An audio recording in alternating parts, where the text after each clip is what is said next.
knowledge. Dropping some knowledge. First Welcome to the interview. second interview. Welcome to Dedication. This is Dedication.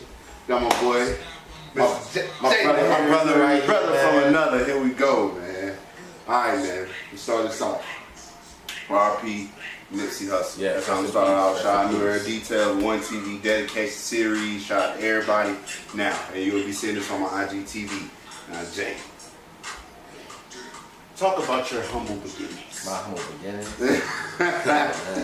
Yeah, tell the people something about yourself, Jay. Start from the beginning. I was very fortunate to grow up in a two-parent household, very loving mother and father.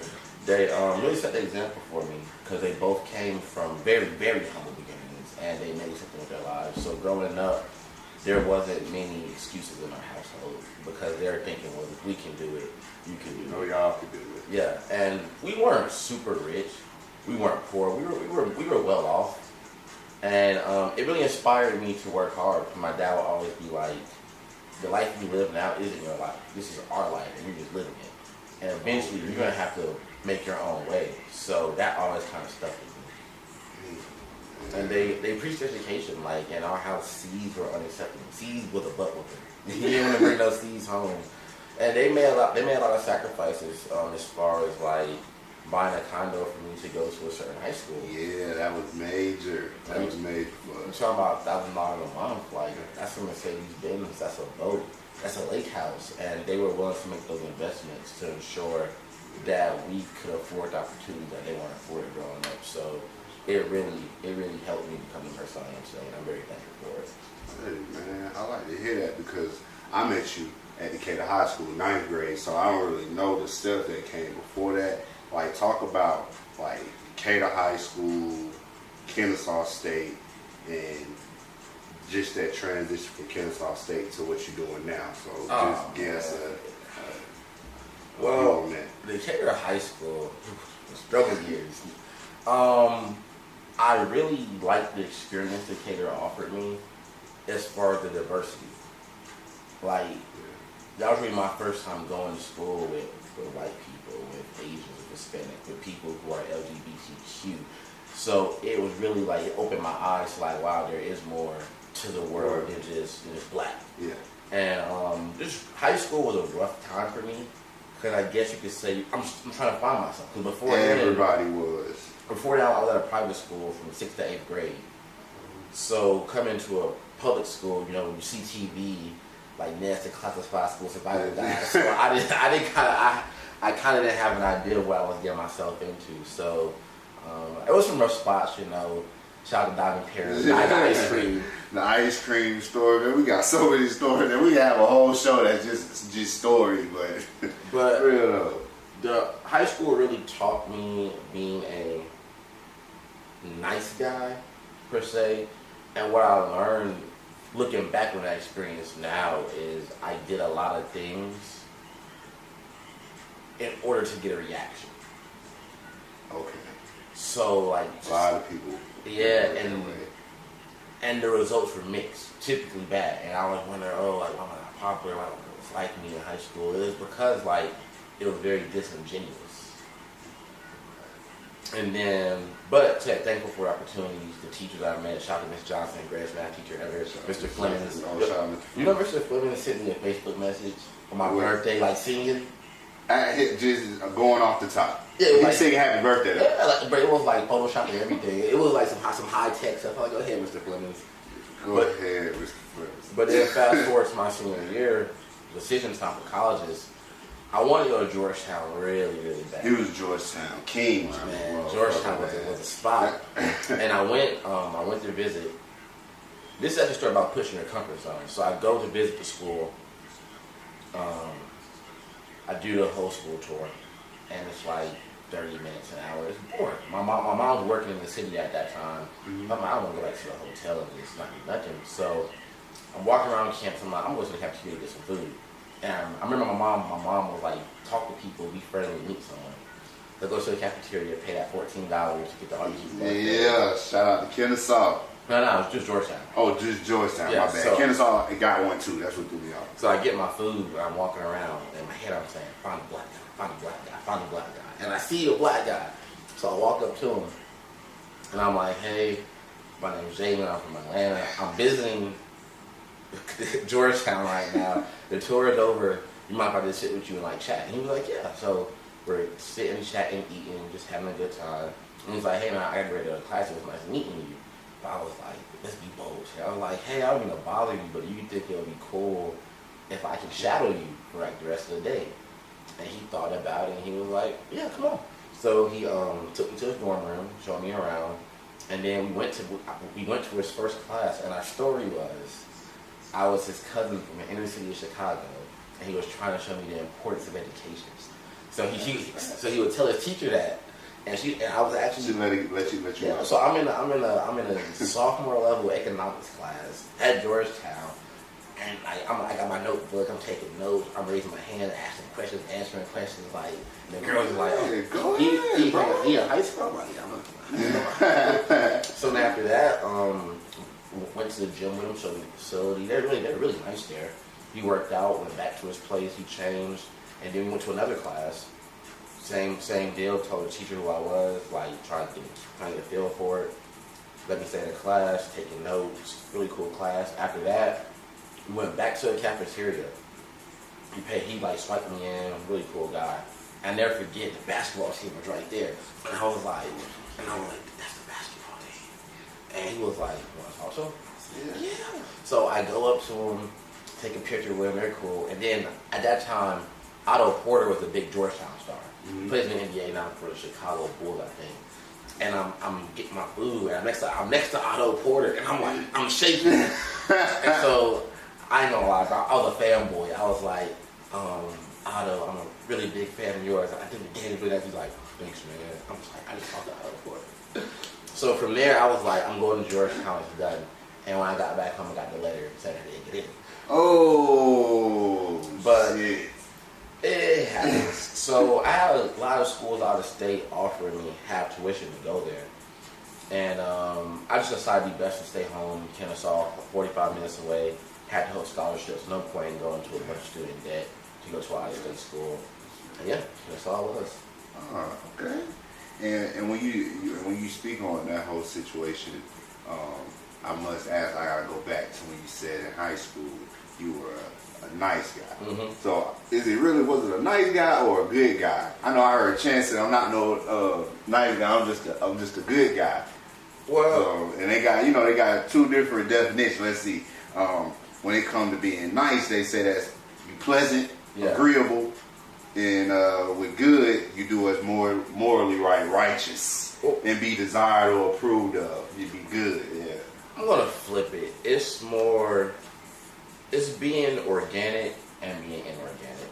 Okay. And to me, when you're an organic person, I'm doing something because I want to do it.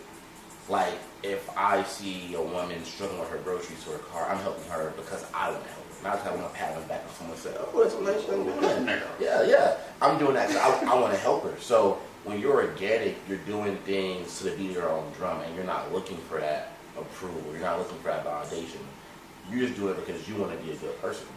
But when you're inorganic, you're constantly doing stuff to kind of get outside validation. Like, I'm going to buy you flowers, not because I want to buy you flowers, because I think you'll like me to buy you flowers. Or I'm going to do certain things so people could be like, oh, Jalon's a nice guy.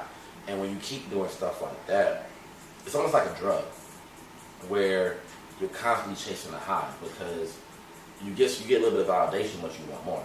And that validation you were getting 2 weeks ago currently is not doing enough for you. So you keep just trying to one up. And it's unhealthy because you're basing your self-worth on the opinions of others. And when you do stuff like that, it's just catastrophic because when things are going good, you feel good. But when things go bad, you tend to take it personally.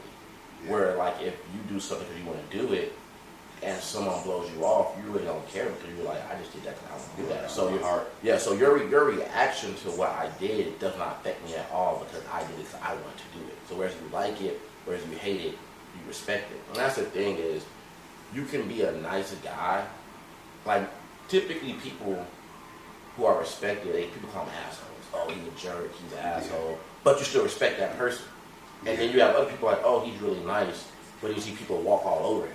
Yeah. And at the end of the day, you want to be respected, because when someone respects you, it's like they know their boundaries. Like, they know who you are, they know you're consistent. And at the end of the day, they may not like what you do or how you do it, but they kind of understand why you do it. Yeah, they understand your reasoning behind why you're doing what you're doing. Exactly. Where you have some people, they do all this nice stuff, but people constantly take advantage of them. People constantly cross lines.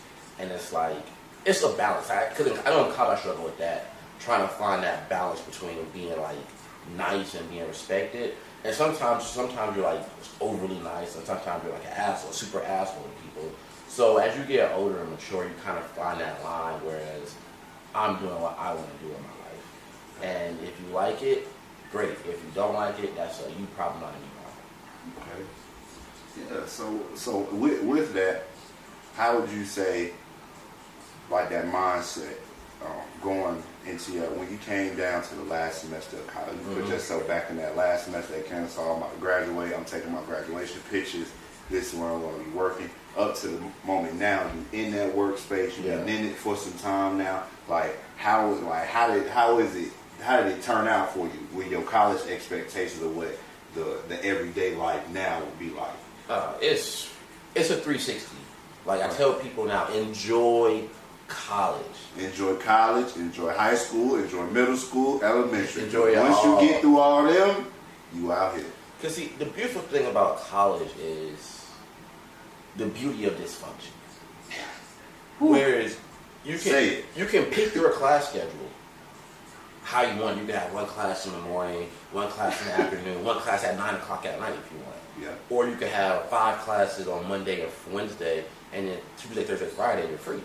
So it's like, in the after class, you can hang out with your friends, you go to the mall, play 2K, you can do whatever. Like, there's no schedule. But once you get in that real world and you get a job, it's basically wake up in the morning, eat breakfast, go to work, lunch break, come back to work, get off of work, try to go to the gym if you got time, come home, cook dinner, eat, sleep, repeat. And put times however long that you decide to have that lifestyle. Exactly. So enjoy college. I can't stress it enough. Enjoy it. Enjoy. You really have to enjoy it, because people always say, "Oh, like, find a job you love to do," and that sounds great, but sometimes you gotta pay bills. So pursue your passion, but at the same time, be realistic. Like I tell people, like, my passion is coaching. I love coaching. But I knew realistically, going to college and getting a sports management degree, A, the job market is really saturated, so it's going to be hard for you to find a job. B, the jobs are typically low paying. So I'm going to do a lifestyle I don't want to live. But what I did was, okay, I want to coach, but I need to sustain myself. I'm going to get a finance degree, something that's interesting, it'll keep me intrigued. But I'm going to get a coaching minor, which is like 16 extra hours. Get a coaching minor, so maybe when that time comes, and I have a coaching opportunity with me, I'm prepared to get that opportunity. Right. So it's like, and even now, I have a full-time job, but I coach basketball in my spare time. So it's like, I still have that passion that brings me happiness and joy, but at the same time, I have that responsibility to know, okay, I need to have my stuff in line. So let me work this job.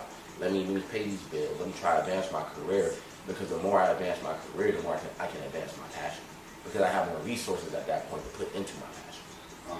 Right, my brother. Dropping dimes. That's what you get here. And on top of that, I wanted to talk about how you giving advice to someone that's in your position that you're in. I don't know if you remember back when I used to do journalism in high school for the deck, so we did an interview on you back then, like one of those full school structured stories that we did on the passion of basketball. So now looking back, like, what advice would you give to that Jalon, looking at what the path you end up taking now, what advice you give him? Because he'll come up to you like, yo, so what we doing? It's just, I understand everything happens for a reason. Like, I look back on my life, and I can honestly say, like, everything is happening for a reason. At that moment in time, you can't comprehend that when it's happening. You're thinking, woe is me, why is this happening? But I look back at, like, things I wanted, girls I wanted to date, stuff I wanted to do that didn't come to fruition, and now I'm like, man, I'm glad that didn't happen. So it just, this is your story. Like your life is your story, the goods, the bads. But the thing with the bad stuff is how do you define that moment, or do you let that moment define you? Because like people have bad things happen in their life, some more than others, and the scale can be different. But you have to, and you can't control that. All you can control is what you can control, and what you can control is how do you react. Do you go into a dark place, or do you take some time to feel bad for yourself and say, okay, you know what, I'm done moping. Like, let me put my shoes on and get to work. Because at the end of the day, it's your life. No one's responsible for it except for you. And you can't. And that's an issue I have with some people, especially the kids I coach. Speak it. And like the younger generation, our generation, is there's no sense of accountability. Yeah. Like, if you have a goal, the only person responsible to get you to that goal is you. Now, people might help you along the way, but they're not obligated to help you. And at the end of the day, whether you reach that goal or not, the only person you can look in the mirror and blame is you. Because your actions dictate your future. Right. And I understand, like, some people grow up in bad circumstances, and you can't discount that. But still, if you have a choice, you have a way. And so you have to hold yourself accountable. Like, that's why I always recommend people to make dream books, dream journals, or vision board, because you need to hold yourself accountable. Like, if you want to lose 20 pounds, the only person losing 20 pounds for you is you. If you want to get that college degree, it's you. But too many times you hear people say, oh, I would have did this for so-and-so. It's like you can't let outside forces dictate your life, because if you do, you'll constantly fall short. Mm-hmm. And it's gonna always be somebody trying to throw a wrench in your shit. Always. So you got, like you said, you got, what's your reaction? How we gonna handle it? You gotta find a way. You gotta find solutions. That's right. Hey. So, and also in your current workspace, as what you doing now, how are you using every day to progress or plan ahead for the next steps for Jalon? You just gotta give 100%. Like, my job, I was really fortunate to get. Came out of college. I had one internship, but it really wasn't a good internship. Didn't have any experience. I was really green. Like, I'm talking about, I got to my job, I couldn't even excel. Like, I'm surprised they didn't fire me my first few months in.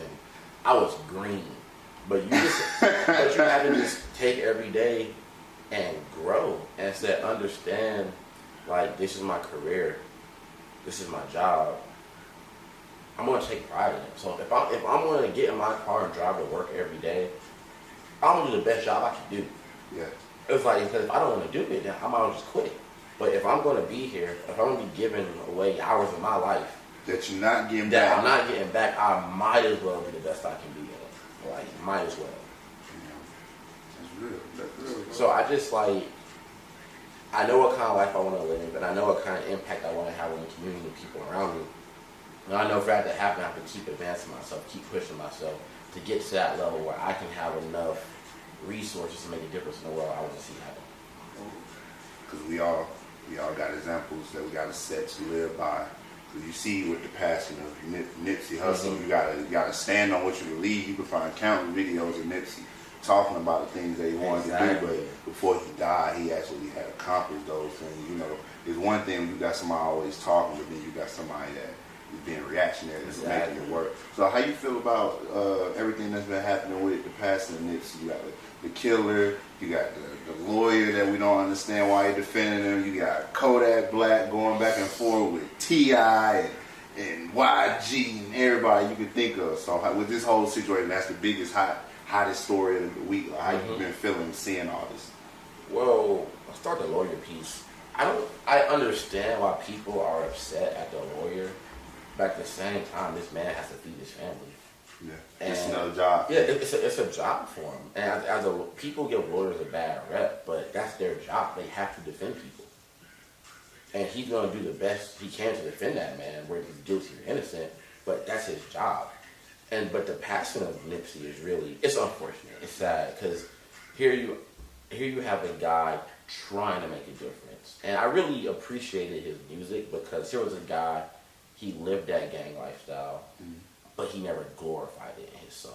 Yeah, when I had N.y.a, I listened to it, I was like, nah, I never even listened to it. It's not glorified. Yeah, like, even the biggest headline about him, even on white media, black media, it hasn't been him being a Crip. Exactly. And not one time. And this was rolling 60. Like, no, it hasn't came up one time. Like, he really lived that life, but in his songs, he never was like, yeah, join a gang, kill people, sell drugs, smack women.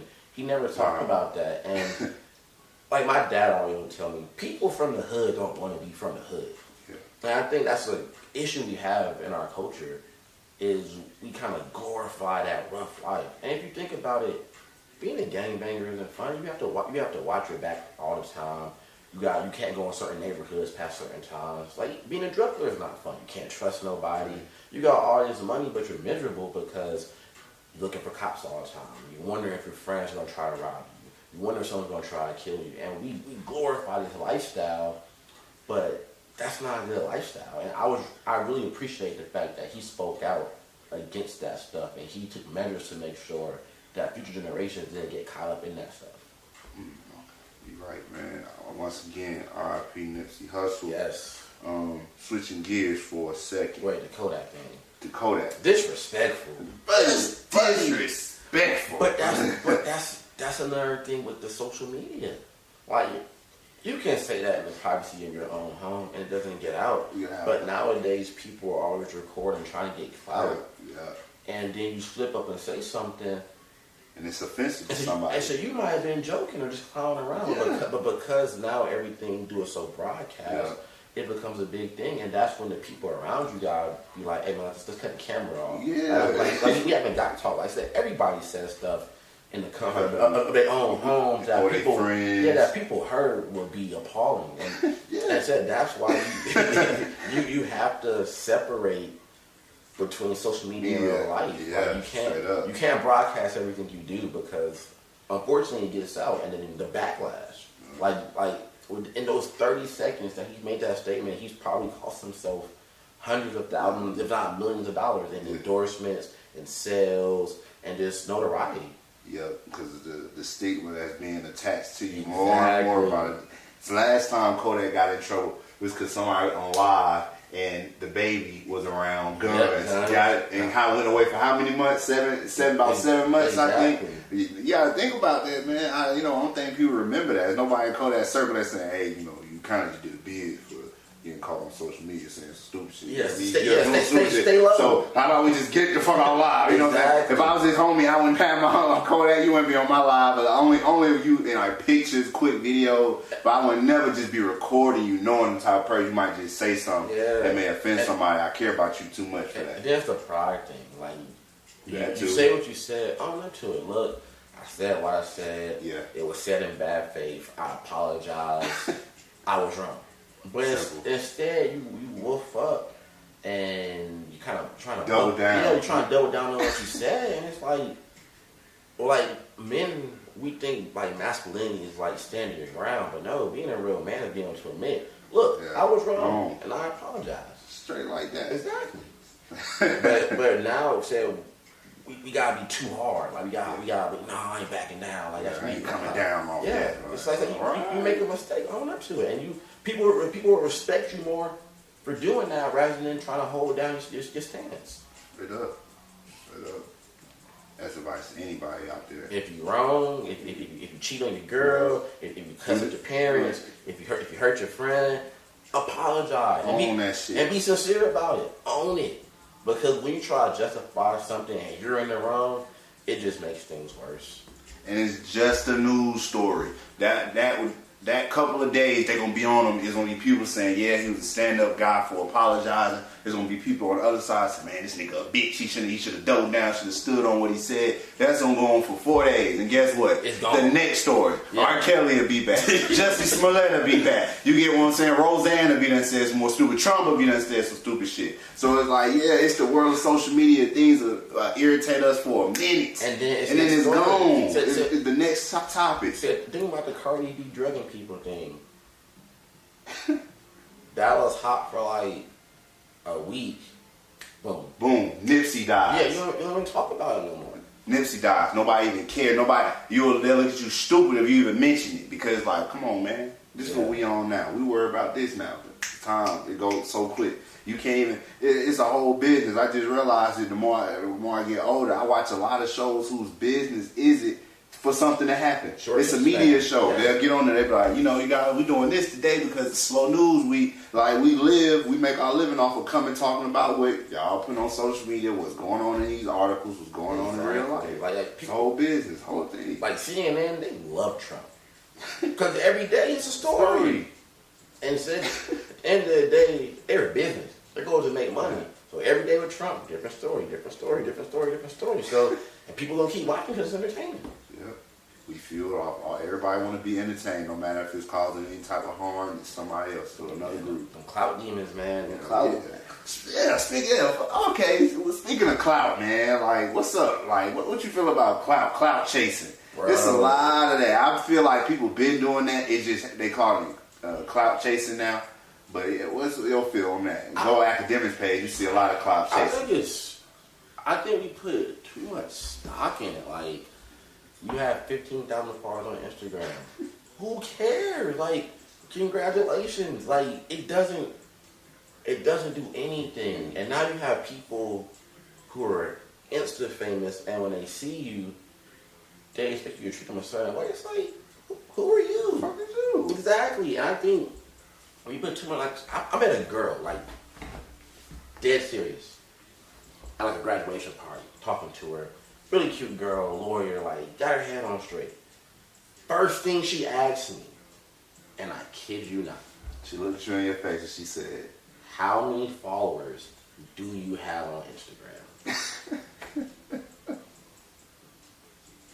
And I was like, why does that matter? And she was like, I can't talk to no one who follows more than follows them. And I was just, luckily for me, I got a ratio. Your ratio was high. Either way, my ratio was high. But I was flabbergasted because I was like,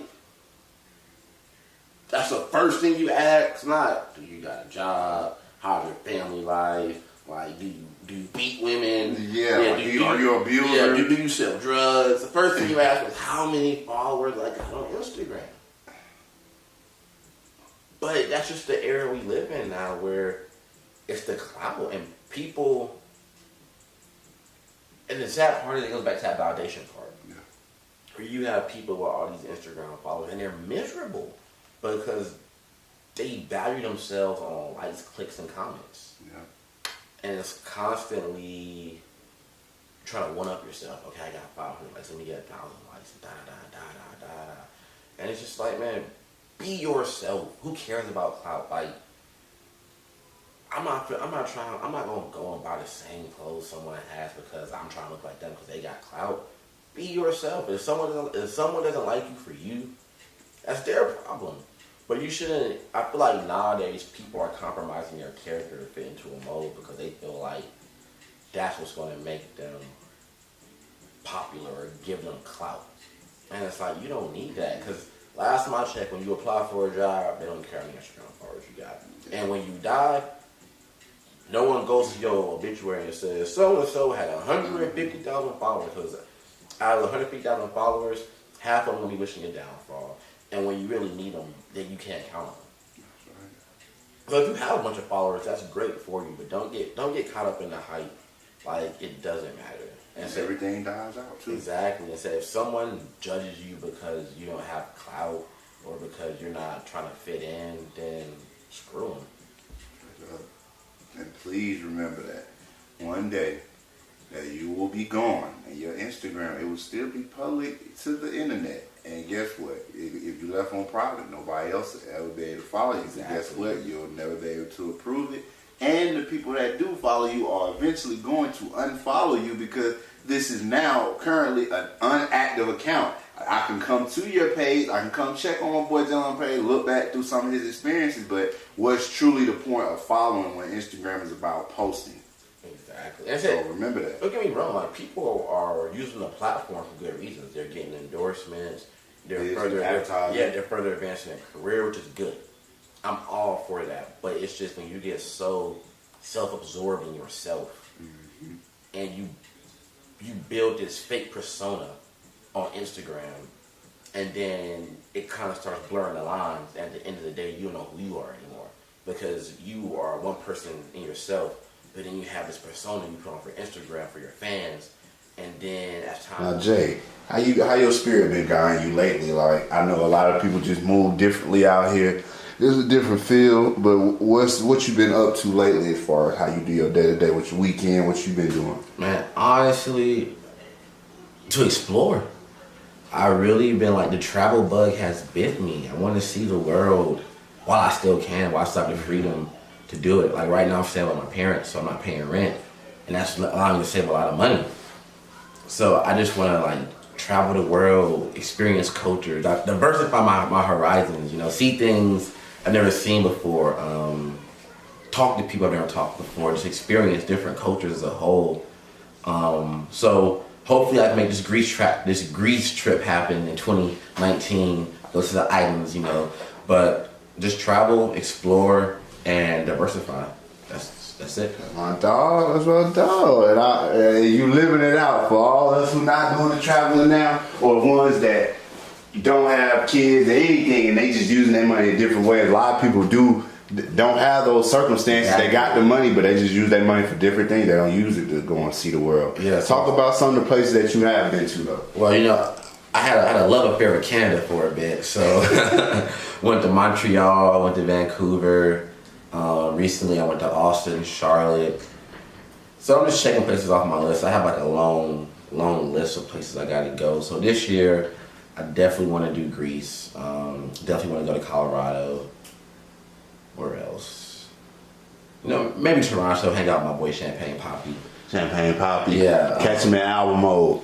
And I want to do some islands: the Dominican Republic, Costa Rica, Puerto Rico, Colombia too. Gotta check out Colombia. So it's not gonna happen overnight. Just plan them out, find a good group of people to travel with, and make the most out of it. Okay, tell me your best story from Canada. When you went to Canada, go ahead. Yeah. Best story. Yeah.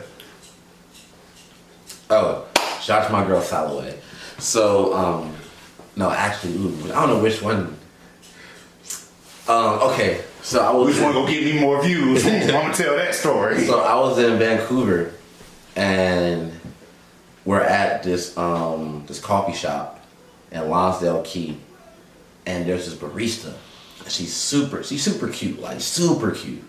So I'm chilling with my friends. And I go up there to order something to drink, some water, because we're getting ready to go on a hike. So she like mess up my order, but she's like cute, so I'm smiling. I'm just being me, like natural, just chatty, talking to her. And I get my stuff and I go on about my way. And then she comes back to our table like 5 minutes later, and she's like, "Hey, I need your autograph. You didn't sign your receipt." So I sign my receipt, smile, she walks off. And my friends are like, "Bro, go talk to her." And back then, like I would never go up and approach a girl like, "Hey, what's up? How you doing? You cute?" Like that wasn't my style. So I'm like, "Nah, I can't do that. I can't go." And like, "Bro, come on, like she giving you the signs, talk to her." And I'm just like, nah. Like I came to Canada to have fun. I ain't trying to take no L in Canada. Oh yeah. So I get up, throw my food away, and she walks by me because she's taking the trash out. And we like lock eyes, and it's just like fireworks. I smile, she smiles, and go back. And they're like, "Bro, what are you doing? Go talk to her." And finally I was like, "All right, I'm gonna go talk to her." So we're leaving, and we're walking up front past it, but she's not there. I'm like, "Oh, I missed my chance." So we go around and leave the building, and she's like at the back of the coffee shop. And I stop, and my heart's like, it's beating, everything's in slow motion right now. So I go, "Hey, like, I think you're really cute." And she's like, "Oh, thank you." I was like, "I'm Jalon." She's like, "Oh, my name is Delphine." And I was like, "Oh, nice to meet you." And she was like, "Hey, the lady up front is like working up front so you can flirt with me, so make this quick." And I was like, okay. I was like, "Well, I'm in Canada for a couple more days. I'm like, would you like be down to grab brunch and just like hang out?" And she was like, "Yeah." So text her. She doesn't flake. The brunch date is set up. I'm like, I'm in the Airbnb just like getting jiggy with it. I'm in the shower, like singing a song, rubbing my hand like birds. And You feel it. I'm like, oh. So ended up meeting her for brunch, and just lovely woman, lovely. We talked about many things. Conversation was A1, and we ended up hanging. It was my birthday that day. Originally, my plan going in was like, oh, kick it with her for maybe like an hour or two, and go hang out with my friends. And I ended up hanging out with her for like 6 hours out the day. It was just like a really good experience, really good time, good laughs, good vibes, great conversation, real good chemistry. And I will cherish that. Probably to this day, the best date I've ever been on, you know. And she knows who she is. Shout out to Delphine. Shout out. Yeah, she out in Canada doing big things, acting and stuff. Shout out from the Dedication family. Okay? Yeah, Shout out. so keep doing your things. I expect to be at the Academy Awards when you bring home that. Wait, that's a Grammy? No, You see? It's Academy Awards, the Oscars. Yeah. Yeah. I expect to be at the Oscars when you bring home that best female lead trophy. In a Canadian film. Yes, in a Canadian film. But just an experience there. It kind of like, it showed me what I wanted in a woman. And I'm forever grateful for that. You know, she lived in Canada, so you know, you can't make it happen. But you never know. You never know. Well, Jay, I appreciate you for spending this time coming out to One TV Dedication. Before we leave, I must know what's family life like now with mom, dad, your sister, and how does that affect you also every day? A lot of our surroundings do affect how we move also. Oh, everybody's happy, everybody's healthy, and it just they inspire me. I look up to my parents, they motivate me, and I want to set an example for my sister. So just go out there and grind, baby. All the time, all day. And do me this favor, bro. I want you to give us like one of the most important takeaways that you've gotten in the last year. What's something important that you can leave this segment with, you know, leave the people that's gonna be watching this? When you eat food, enjoy it. When you go to sleep, enjoy it. When you're with your friends, enjoy it. Be present in the moment, because one day you'll be dead. And where can we find you, Jay? Anywhere, just hit my line. Oh, my Instagram. Yeah. Time to get clout. Time to get in my bag. You feel me? I'm gonna get in my bag. So follow me at Jalon Harris _33. That's JALON Harris _33. I do follow back.